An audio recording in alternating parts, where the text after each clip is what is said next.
میرا آپ سے سوال ہے، آپ اپنی پسندیدہ شخصیت کا نام بتائیں اور اس کی وجہ بھی بتائیے گا۔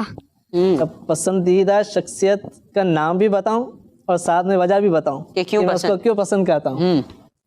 دیکھیں، ایک ہوتا ہے دنیاوی اعتبار سے کسی چیز کو پسند کرنا، اور ایک ہوتا ہے دینی اعتبار سے پسند کرنا۔ اور انسان، ہم جو مسلمان ہیں تو ہمارے لیے ایمان کی بہت زیادہ اہمیت ہے نا۔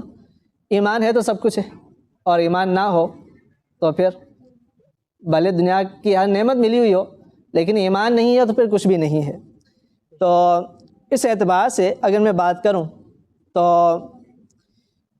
ہمیں جن شخصیت کی وجہ سے، جن کی وجہ سے ہمیں دین اسلام کا ایک طرح سے کہیں کہ صحیح سے پتہ چلا، ایک تو مسلمان گھرانے میں پیدا ہو گئے نا، سارے پیدا ہو گئے، اس اعتبار سے مسلمان تو ہو گئے، لیکن مسلمان ہونے کے بعد اصل مقصد کیا ہے؟ اس رب کو راضی کرنا، رب تعالیٰ کے عطا کیے ہوئے احکامات پر عمل کرنا، تو یہ کامیابی ہے۔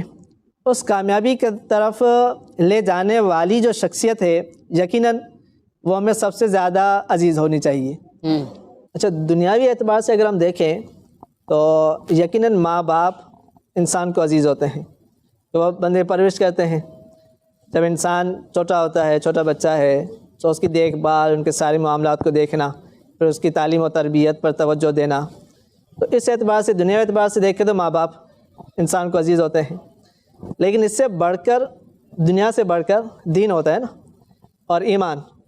تو جنہوں نے ہمیں ایمان کی حفاظت کا ذہن دیا، جنہوں نے ہمیں دین اسلام پر چلنے کا ذہن دیا، جن کے ذریعے، جن کے فیض سے ہم نے علم دین حاصل کیا، تو ان تمام چیزوں کو جمع کریں تو ایک ہی شخصیت سامنے آتی ہے، اور وہ ہمارے شیخ کامل، شیخ طریقت، امیر اہل سنت مولانا محمد الیاس عطار قادری دامت برکاتہ العالیہ ہے۔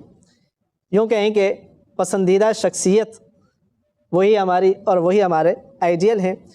انہی کے بتائے ہوئے طریقے کے مطابق، جو ان کی چاہت ہے، اسی کے مطابق انشاءاللہ ہم چلیں گے تو ہماری دنیا بھی اچھی ہوگی، اور اللہ نے چاہا تو آخرت بھی بہتر ہو جائے گی۔